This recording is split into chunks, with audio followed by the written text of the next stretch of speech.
Salut les amis de la première secondaire. Dans cette leçon, on va étudier ensemble le cytoplasme et on va étudier aussi deux organites non membranaires qui sont les ribosomes et le centrosome. Alors, vas-y. On va commencer par le cytoplasme.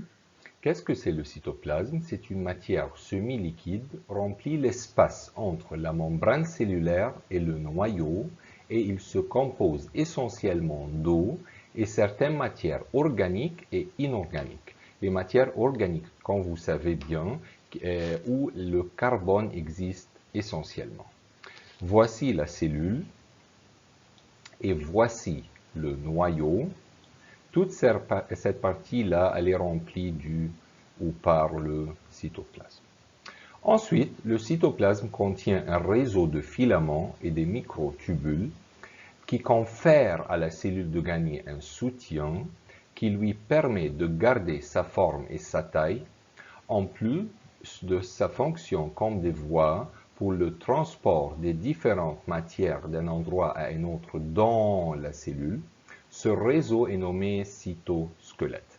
Mais là, on doit dire quelque chose, que le cytosquelette qui donne à la cellule un soutien pour garder sa forme et sa taille, est aussi utilisé comme un voie, où ils sont des voies pour le transport des différentes matières d'un endroit à un autre dans la cellule.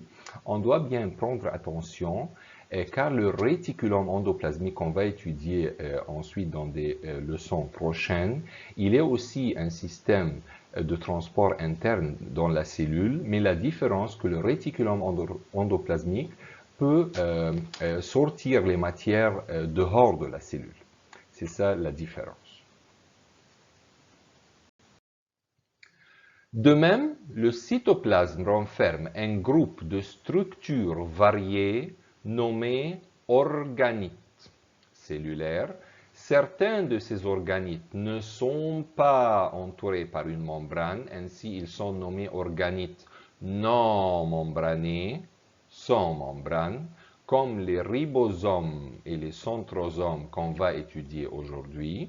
Et il y a un autre genre d'organites qui sont entourés par une membrane. Ils sont nommés organites à membrane, comme le réticulum endoplasmique, les corps de Golgi, les mitochondries, les lysosomes, les vacuoles et les plastes, qu'on va prendre dans des leçons prochaines.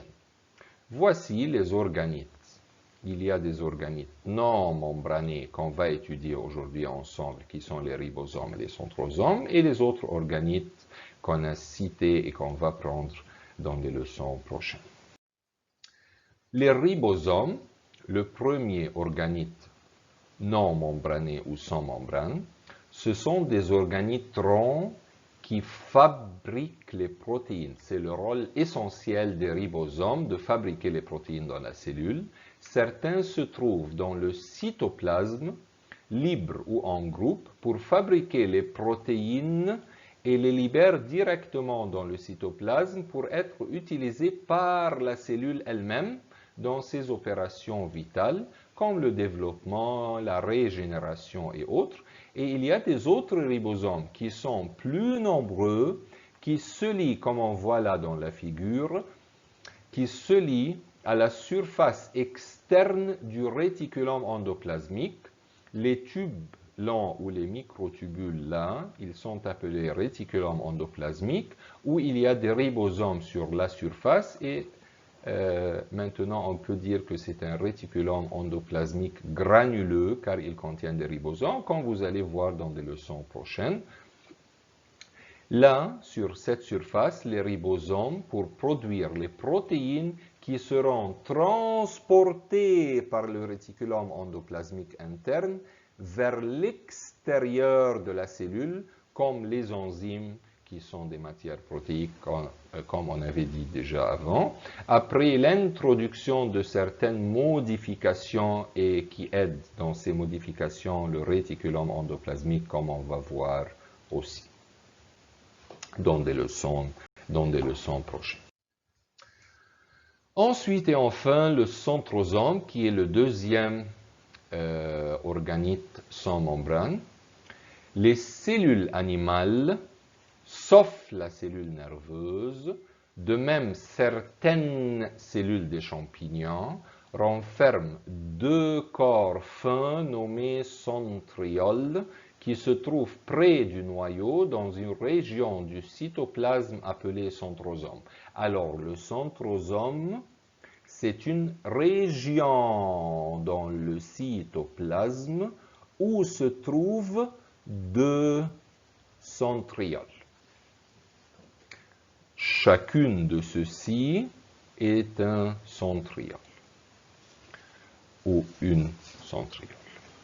Le centrosome ne se trouve pas dans les cellules végétales, les algues et la plupart des champignons. Quelques champignons seulement ont le centrosome, mais la plupart des champignons n'ont pas ni les cellules végétales ni les algues.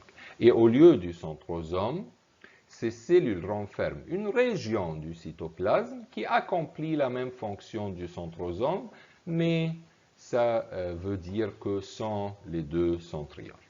Chaque centriole comprend 9 groupes de microtubules fins, arrangés en triplets sous forme cylindrique comme vous voyez dans la figure. Chacune de ceux-ci, c'est la centriole. Elle comprend 3 tubes fois 9, c'est-à-dire 9 triplets là de microtubules qui forment un cylindre et l'autre aussi un autre centriole. Le centrosome joue un rôle important durant la division cellulaire. Les fibres du fuseau, comme on voit là les lignes bleues là, sont les fibres du fuseau, s'étendent entre les deux centrioles, comme vous voyez là,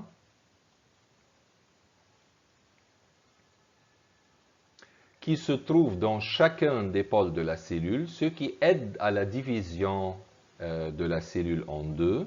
De même, le centrosome a un rôle important dans la formation des flagelles et des cils.